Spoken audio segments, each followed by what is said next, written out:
Story of the pain of that experienced during the 70 days fasting prayer. Went to Gyeonggi province to engage in special prayer.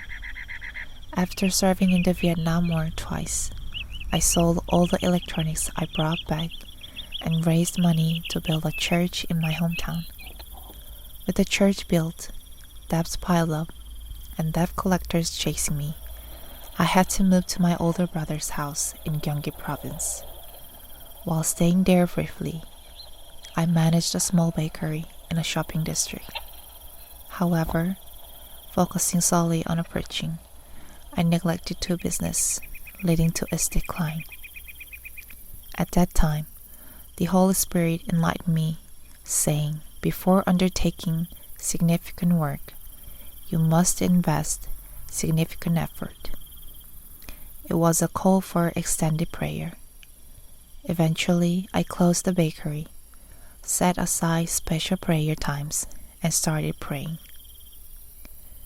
Day passed, exceeding a month and extending beyond 40 days.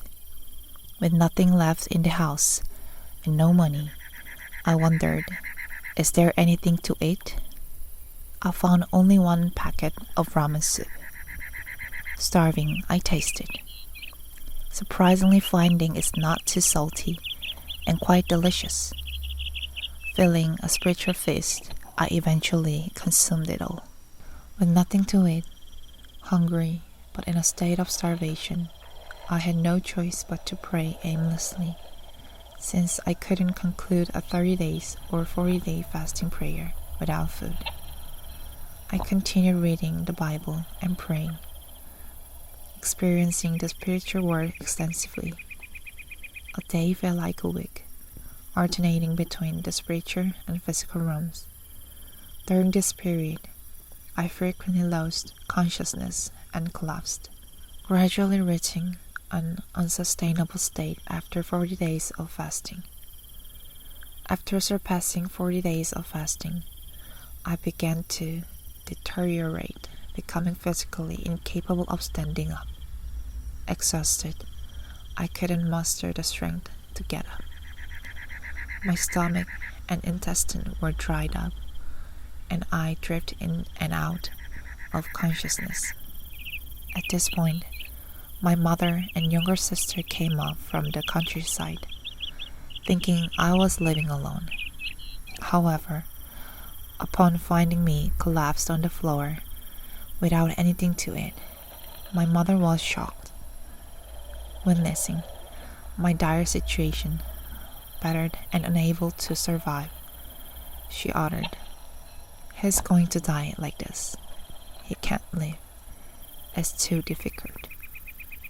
After comforting me, she touched my head and left, stating, "I'm living." Although she was my mother, she departed without trying to save me. Later, I learned it was God's will. During that visit, she even checked my eyes and placed her hands under my waist, telling my younger sister, Youngja, "He will die in a few days." Alone, I continued to lie down, unaware of whether it was a day or not, slipping into a comatose state, rapidly experiencing death and resurrection in the spiritual realm. I learned infinitely. While lying with a battered and bruised body, I went through the cycle of dying and coming back multiple times. It seemed as if my life had ended, yet I witnessed my soul wandering in the spiritual realm. I observed spirits moving around, understanding that closing one's eyes at that is akin to falling asleep.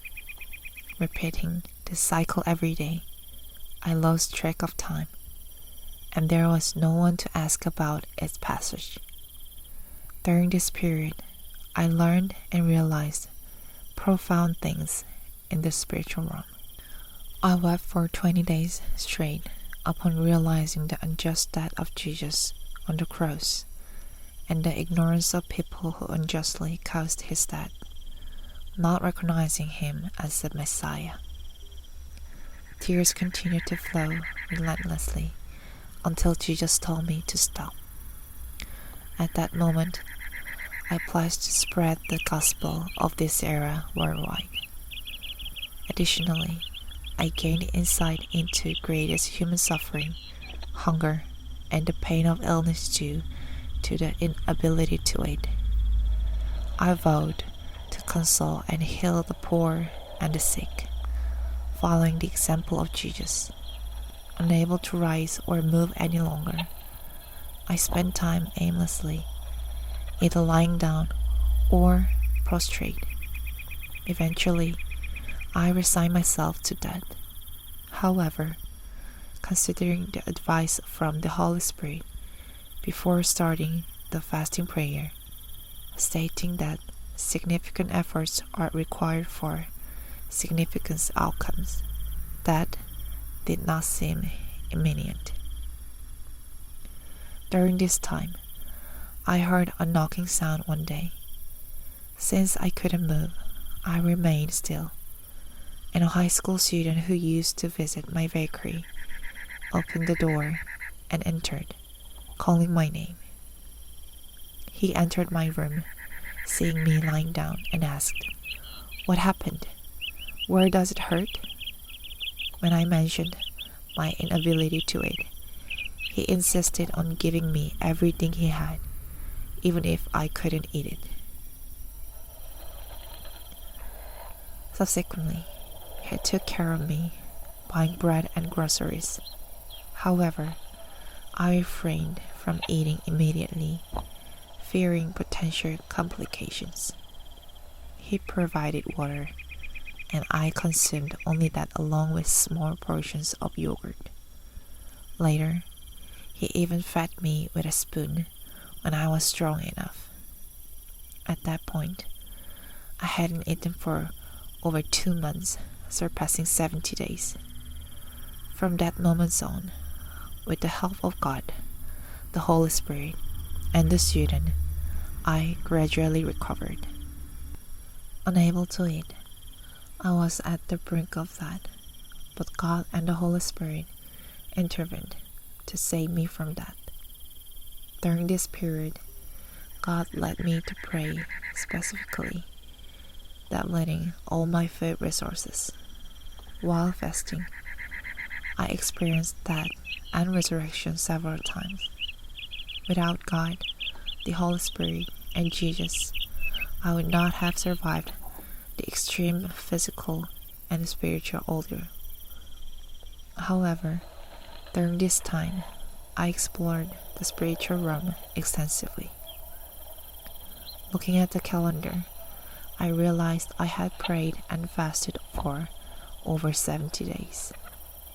If there had been food at home, I might have broken the fast, but having nothing to eat, I endured the prolonged period of fasting. I experienced that multiple times, but it was the divine will and the presence of the Holy Spirit that prevent my death. I went through numerous episodes of falling into a comatose state, but was revived each time through the guidance of the Holy Spirit and the support of God and Jesus. This period was the most profound encounter with death. Although lying down and seemingly breathing, I was not in this world. I almost lived in the spiritual realm.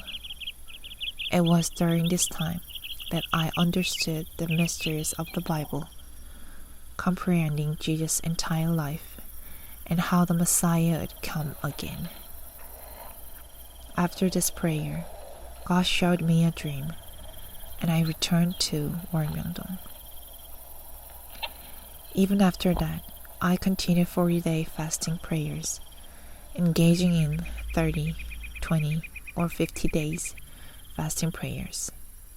However, the 70-day fasting prayer only happened once during that critical time of food scarcity. I realized that if God and the Holy Spirit had not been with me, guiding me through a profound prayer experience, I would not have survived. It became clear that if there is a purpose, God will preserve life despite any difficulties.